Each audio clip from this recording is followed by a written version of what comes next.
Perkenalkan, nama saya Husnul Aulia selaku Ketua Umum.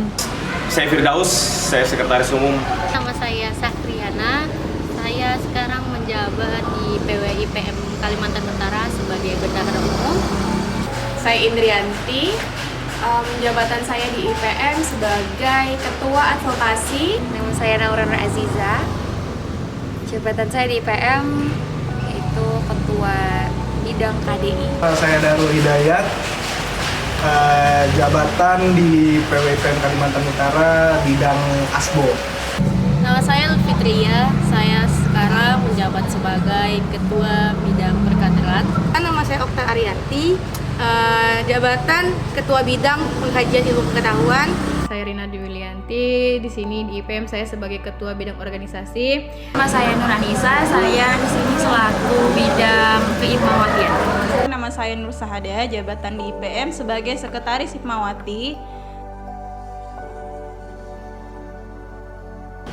Nah, saya masuk IPM itu untuk kepengurusan ranting tahun 2007 seperti itu. Nah, tapi pada saat itu saya belum dikader. Nah, saya dikadernya tahun 2009. Tetapi seharusnya sih saya tuh dikadernya tahun 2008. Dikarenakan pada saat itu saya ini kan anak rumahan gitu ya, nggak tahu alamat atau tempat seperti itu. Saya di IPM kurang lebih 7 tahun yang lalu, sekitar tahun 2014. Saya ingat pertama kali saya masuk SMA Muhammadiyah Tarakan dan saya diharuskan ikut yang namanya PKDTM. Saya masuk ke IPM bukan karena embel-embel, saya pengen jadi lebih baik, saya pengen apa, enggak lah. Saya jujur aja, saya masuk IPM itu karena ada cewek yang saya suka, itu di IPM gitu. Dia ngajakin saya masuk IPM dan akhirnya ya udah gitu ya. Ini cewek yang saya suka gitu, orang yang saya kagumin gitu, orang yang saya pengen milikin gitu ceritanya pada saat itu gitu kan. Dia ngajakin ke IPM nih. Ya, tentu tidak ada penolakan dong. Ya udah, dia bilang, "Ayolah ikut IPM, ada aku juga." Akhirnya saya pun mutusin untuk ikut IPM.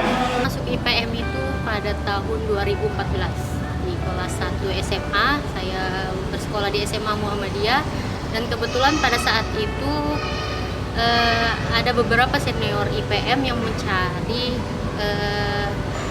siswa untuk dijadikan pimpinan PC IPM Tarakan Tengah waktu itu. Dari kelas 1 SMA tahun 2015. Itu nggak salah saya diajak sama teman saya, sahabat karib saya, ini orangnya tuh. Awal masuk ke PM itu 2015 di tepatnya kelas 1 SMA. Alasannya karena biasalah banyak teman juga di situ. Jadi ya itu. Awalnya paling coba-coba aja sih, karena nggak tahu kan IPM itu apa. Dan sampai sekarang itu tahun 2000 berapa ya mas 2015 kalau nggak salah atau 2016 awalnya.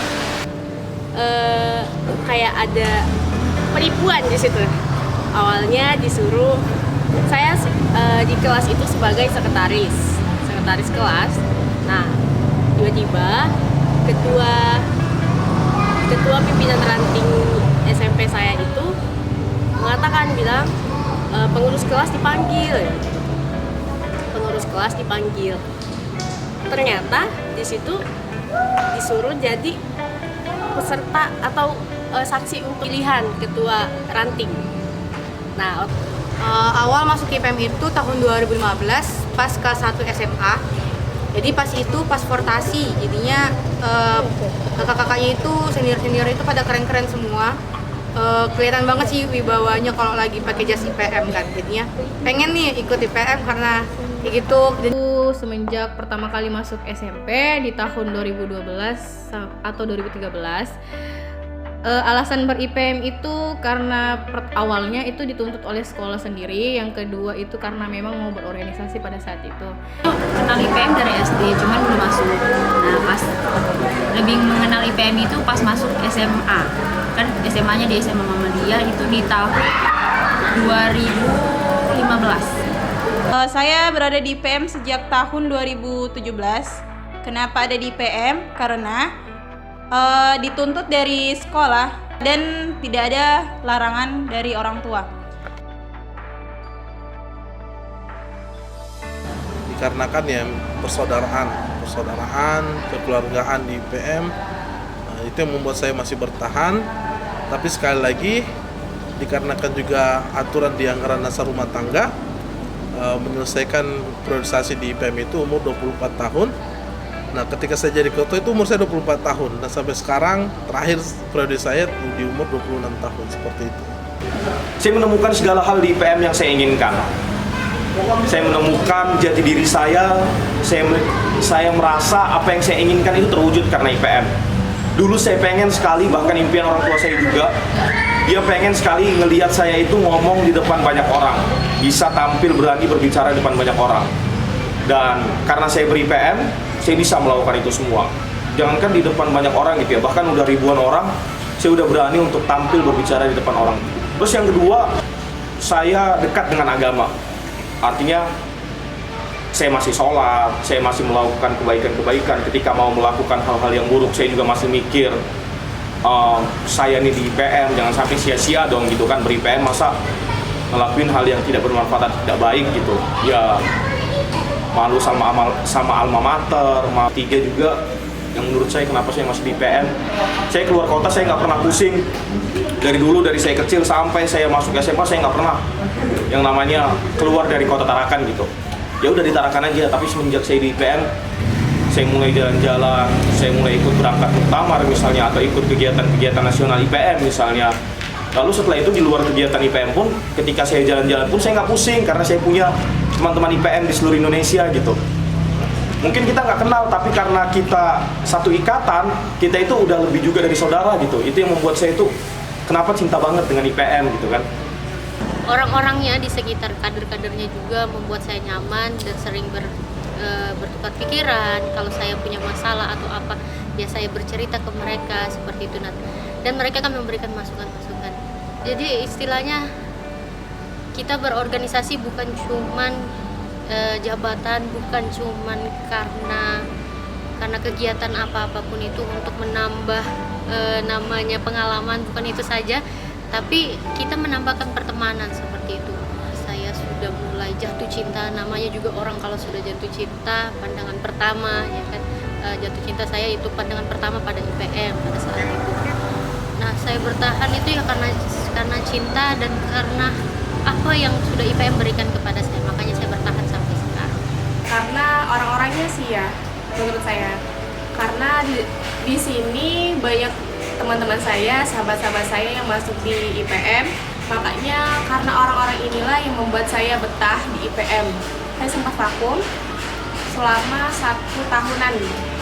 Jadi setelah itu saya diajak kembali dengan teman-teman saya untuk mengisi bidang-bidang di IPM ini. Termasuk bertahan karena nyaman, di samping ada yang kemarin itu cem-ceman, lalu banyak teman juga, dan ya udah dari kenyamanan tersebut timbul rasa cinta, dan cinta itulah yang membuat alasan-alasan sebelumnya hilang, jadi yang nggak ada alasan buat nggak bertahan gitu. Kalau dilihat dari awal sampai sekarang bergabung di IPM tuh banyak serunya dan susah untuk ditinggalkan, walaupun sekarang nggak seaktif dulu lah waktu SMA. Kan di IPM itu banyak teman juga mengajarkan hal-hal positif, jadi ya sampai sekarang bertahan dan senang aja sampai sekarang bertahan di IPM. Karena kenyamanan itu saya nggak dapat di organisasi lain, atau bahkan di, kalau orang bilang sekarang silker lain gitu kan. Nah, apa yang saya bilang tadi, karena saya tidak canggung dalam menyesuaikan diri, saya bisa jadi diri saya sendiri, dan tidak disangka juga saya berproses banget di IPM ini. Karena IPM itu sudah banyak memberikan pengalaman, memberikan ilmu kepada saya sendiri. Udah banyak yang IPM berikan kepada saya, tapi saya belum tahu apa yang udah saya berikan kepada IPM. Jadi sampai sekarang saya masih ingin terus di IPM sampai ya di ADART umurnya sampai 24 tahun, dia sampai segitu. Dan umur saya sekarang masih 21 tahun. Jadi mungkin masih ada 3 tahun lagi kali ya buat masih bertahan di IPM. Saya menemukan rumah kedua setelah rumah saya. Dari pengalamannya itu banyak sekali ilmu. Dari awal masuk itu diajarkan bagaimana cara kita berbicara di depan umum, bagaimana cara kita menghandle sebuah acara, atau kita menyampaikan materi dan segala macamnya. Itu yang bikin saya, wah ini kayaknya harus bertahan nih di IPM terus. Karena saya nyaman berada di IPM dan tidak ada sama sekali larangan dari pihak manapun. Dan semoga harapannya, semoga dari semua yang berada di IPM, di kepengurusan IPM, tetap semangat dan tetap melakukan pergerakan yang untuk mencerdaskan anak bangsa, terutama di pergerakan kita adalah pelajar Islam, seperti itu. IPM di 18 Juli ini menginjak usia ke-60 tahun. Ini merupakan usia puncak kalau kita mengkategorikan ini dalam usia manusia. Ini udah usia puncak. Jadi kalau lebih dari 60 tahun kan usia manusia itu udah bonus. Tapi berbeda dengan organisasi. Organisasi itu harus terus berlanjut. Karena kalau manusia itu kan made by Allah gitu ya. Tapi kalau organisasi made by human gitu, dari manusia gitu yang buat. Jadi ya kita berharapnya IPM itu bukan panjang umur perjuangannya. Kalau panjang umur kan artinya ada batasan umurnya gitu ya. Saya pengen perjuangan IPM itu abadi. Jadi sampai nanti dunia ini sudah tidak ada, baru perjuangan di IPM itu pun berhenti juga. Seperti itu kira-kira. Saya berharap IPM bisa lebih terkenal bukan cuma di Indonesia, tapi bisa terkenal di luar negara seperti itu. Dan harapan saya juga IPM bisa lebih berkolaborasi seperti itu, dan lebih menyamankan anak-anak pelajar seperti itu, pelajar di seluruh Indonesia. Dan selain itu harapan saya untuk IPM juga kedepannya semoga menjadi lebih baik. Bukan berarti yang kemarin ini tidak baik. Pokoknya harus menjadi yang terbaik terus dan terus seperti itu sampai akhirnya kita diberhentikan untuk tetap berjuang di IPM. Ya, harapan saya makin banyak orang-orang yang mengikuti organisasi ini di IPM. Dan bagi teman-teman semua yang baru mengetahui apa itu IPM, teman-teman bisa mencari tahu lagi apa itu IPM, dan juga teman-teman bisa bergabung di organisasi ini. Kami sangat welcome teman-teman semua yang baru memasuki organisasi ini. Terus saya harap juga di IPM makin banyak yang mendukung kita dalam melakukan kegiatan, apalagi kegiatan nasional, sehingga kegiatan kita rame dan juga makin banyak orang yang mengetahui apa itu IPM.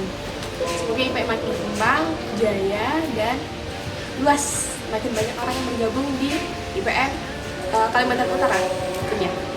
Tetap menjadi wadah untuk kami yang membutuhkan sandaran, tetap hidup, tetap ya menjadi IPM dari awal, itu merangkul semua dan segala bentuk sifat orang dari pelajar.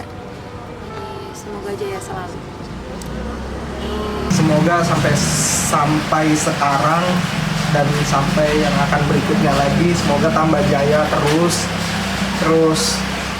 semoga tambah kokoh, juga banyak kader-kader yang berilmu yang selalu memberitahukan kepada pelajar ataupun masyarakat luar, memberikan ilmu-ilmu yang bermanfaat. Dan semoga ya IPM terus lancar terus ke depannya, dan ya semoga semakin jaya. Orang awam ditanya IPM itu apa sih, orang itu nggak lagi apa tuh IPM gitu. Harapan saya itu misalnya umum mengetahui IPM tuh kayak oh IPM, oh itu Ikatan Pelajar Muhammadiyah. Orang lain yang bukan IPM itu bisa menjelaskan secara umum IPM itu apa, bukan lagi dia nanya balik. Harapan saya seperti itu sih. Semoga IPM kedepannya itu bisa lebih maju, apalagi yang di Kalimantan Utara eksistensinya lebih ditingkatkan, dan juga teman-teman semoga semakin semangat dalam ber-IPM. Udah menaruh IPM itu di dalam hati kalian, itu bakalan menjadi kewajiban kalian. Oh, aku nih kayaknya mungkin kalau aku gak ber-IPM aku bakalan gini-gini nih, kurang, kayak kerasa ada yang kurang gitu di dalam hidup gitu kan. Pasti kalau orang-orang yang sering ber-IPM tuh bakalan ngerasain seperti itu. Jadi harapannya lagi itu semoga walaupun kita kekurangan kuantitas, kekurangan kader, semoga kualitas kita lebih terjaga lagi, lebih semakin maju, dan juga lebih keren pokoknya. Semoga bisa berkembang tiap masanya, bisa meluaskan IPM ke seluruh Nusantara dan di perbatasan-perbatasan. Dan terus berkarya membawa nama IPM ke kancah internasional. Ya, semoga semakin berkemajuan intinya, terus semoga walaupun pandemi seperti ini semangat kita tuh tidak turun, tetap semangat terus walaupun dilaksanakan secara online, dan semoga IPM ini selanjutnya dapat berkembang sampai keluar-luar lagi. Semoga IPM terus berjaya dan memperluas kader di Nusantara serta terus berkarya untuk negeri. Sekian. Selamat Milad Ikatanku. Selamat Milad. Selamat Milad. Selamat Milad, Yaumul Milad, Ikatan Pelajar Muhammadiyah yang ke-6. Selamat Milad untuk IPM. Selamat Milad untuk Ikatan Pelajar Muhammadiyah. Selamat Milad Ikatan Pelajar Muhammadiyah ke Selamat Milad Ikatan Pelajar Muhammadiyah. Dengan mengusung tema Pandemic Student Stand for Recovery. IPM Jaya.